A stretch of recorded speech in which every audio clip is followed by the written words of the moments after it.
Salut à tous les amis, j'espère que vous allez bien. On se retrouve aujourd'hui pour une nouvelle vidéo. Alors comme vous le savez, demain match capital pour le Barça qui se déplace évidemment contre la Real Sociedad, donc match à l'extérieur, ça va être très compliqué. On le sait, c'est toujours un match compliqué contre la Real Sociedad qui est une très belle équipe de football. Alexander Isak, David Silva, Zubimendi d'ailleurs qu'on va suivre parce qu'il est présenté comme le futur Busquets que le club pisterait. Donc Remiro au but, franchement c'est une belle équipe de football et on va donc les suivre avec beaucoup d'intérêt cette saison pour ma part. Alors cette équipe de la Real Sociedad, elle arrive avec encore une fois cette étiquette de gros outsider. Elle va nous faire beaucoup de mal à mon avis, même si ces dernières saisons, jouer là-bas nous a plutôt bien réussi parce que c'est une équipe qui ne ferme pas le jeu, qui ouvre le jeu clairement. Je me rappelle du match sur Ronald Koeman qui avait été très spectaculaire avec un grand Messi, un grand Frenkie de Jong et même un Serginho Dest de haute qualité là-bas. Donc ça va être franchement un match très intéressant, mais juste avant d'en parler, il y a eu la conférence de presse de Xavi ce matin, et il y a eu des questions assez intéressantes qui lui ont été posées. Il a d'ailleurs répondu sur notamment Serginho Dest, en expliquant que Dest connaissait sa situation, et qu'il était clair dans la déclaration de Xavi qu'il veut clairement que Serginho Dest puisse partir du FC Barcelone. En tout cas, il ne le retient pas. Et tout ça, évidemment, ça me pose la question sur le latéral droit, parce qu'il a répondu en disant qu'Azpilicueta, il le voulait absolument, que le club cherchait un latéral droit. On voit clairement, il veut venir avec un joueur comme Foyt, qui lui ressemble beaucoup dans le profil à Azpilicueta. Concernant le latéral gauche, là c'est intéressant, parce qu'il a dit qu'il comptait sur Alejandro Balde. Et on sait que Marcos Alonso, pour l'instant, eh bien, c'est pas fait. Surtout qu'hier, David Ornstein, le journaliste anglais, expliquait que le Barça, dans le deal Aubameyang, voulait que du cash et ne voulait pas inclure Marcos Alonso dans le prix. Et il a même ajouté que Marcos Alonso, ça commence à se refroidir. Ça, c'est étonnant parce qu'en Catalogne, on nous dit qu'il va venir. Donc ça, c'est une question à se poser. Est-ce que le club va finalement faire confiance à Balde pour concurrencer Jordi Alba ? Ou ils vont prendre Marcos Alonso qui va coûter 7-8 millions d'euros. C'est franchement une question à laquelle on peut se poser. En tout cas, pas beaucoup l'impression que le Barça va laisser partir Alejandro Balde en prêt cette saison. Donc ça, c'est intéressant. Et ça nous permet également de comprendre que le Barça va peut-être faire un all-in sur un autre poste, le poste de milieu de terrain avec Bernardo. Mais bon, ça c'est encore un peu trop tôt. Pour l'instant, le FC Barcelone est sur le point de tout simplement libérer Memphis Depay. Dans ce cas-là, le Barça va donc économiser 14 millions d'euros de salaire annuel. Ce qui va donc nous permettre non pas d'inscrire Koundé, parce que pour inscrire Koundé, il manque 22 millions d'euros. 14 moins 22, enfin il restera 7-8 millions d'euros à trouver au niveau du fair play financier. Et ça, c'est la probable vente de Pierre-Emerick Aubameyang vers Chelsea qui va nous permettre d'inscrire le joueur. Sachant que, grande nouvelle ce matin, je me réveille tranquillement, probablement comme vous, et j'apprends une information comme quoi Samuel Umtiti est très proche d'un prêt vers Lecce, le club de Serie A, club italien, dans les Pouilles.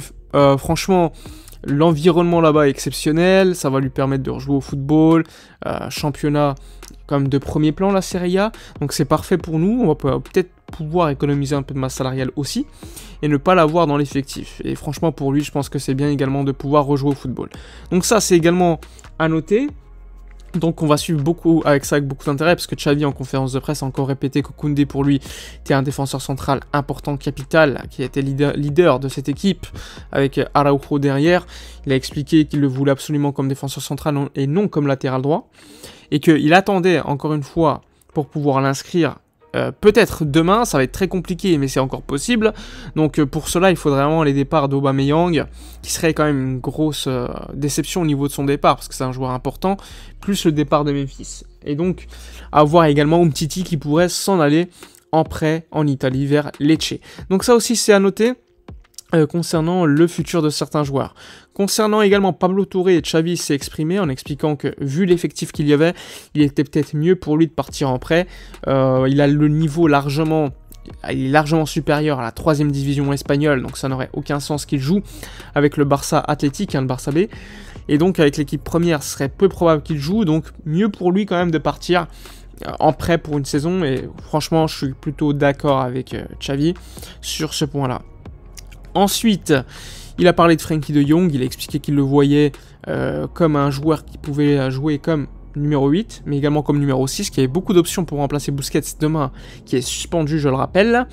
Il a expliqué que Frenkie de Jong lui rappelait énormément sa situation à Barcelone, à Xavi, puisqu'au début il avait beaucoup de mal, il savait pas s'il devait jouer 6 ou 8, et finalement Xavi est devenu Xavi, donc comme vous pouvez le savoir. Donc il lui rappelle quand même énormément sa personne, avec ses qualités, tout ce qu'il avait également comme problème pour s'acclimater. Xavi a rappelé encore une fois qu'il ne voulait pas faire jouer Frenkie de Jong comme latéral, ça c'est logique. Non plus comme défenseur central, il le veut comme milieu de terrain, que ce soit comme 6 ou numéro 8. Donc il faudra trouver une situation idéale pour mettre évidemment dans les meilleures conditions Frenkie de Jong, qui est un joueur spectaculaire selon Xavi. Donc ça veut également dire à mon avis que Xavi a peut-être compris que Frenkie de Jong n'allait pas partir. Vous avez vu Manchester United prendre Casemiro, donc le seul club qui pourrait le recruter, on va dire, c'est Chelsea. Mais est-ce que Chelsea va convaincre le joueur? Je ne pense pas. Donc je pense que Frenkie de Jong, s'il devait partir, serait déjà parti depuis le début de l'été. Donc je pense qu'il va rester. Le club veut néanmoins baisser son salaire, comme celui de Jordi Alba, de Piqué et de Busquets. Pour l'instant, pas d'avancement sur ce côté-là. Donc ça aussi, c'est à noter. Donc on va patienter également la conclusion de ces possibles salaires qui pourraient baisser et qui pourraient aider au niveau du fair play financier de la Liga. Ça nous aurait aidé, on va le dire, pour enregistrer un joueur comme Koundé, mais finalement, aucun joueur pour l'instant n'a accepté de baisser son salaire. Et ça, c'est quand même assez désolant, on va dire, pour le Barça. Alors, match, comme je vous l'ai dit, demain, contre la Real Sociedad à l'extérieur. Au niveau de l'effectif, enfin au niveau du 11 attendu, on s'attend au niveau des médias à un joueur comme Alejandro Balde titulaire, donc pas de Jordi Alba, à voir si ça sera le cas. Moi, j'exclus pas la titularisation de Balde. On s'attend également à la titularisation de Araujo à droite, malheureusement, et de Christensen et possiblement Eric Garcia en défense centrale. Un petit peu comme ce qu'on avait vu lors du match contre le Rayo Vallecano, ça n'avait pas fonctionné en première mi-temps, mais là en face ça serait une équipe beaucoup plus joueuse, donc les espaces que Rafinha, Dembélé pourraient utiliser seraient quand même beaucoup plus profitables par rapport au Rayo. Donc ça c'est à noter. L'attaque, moi je m'attends pas à énormément de changements.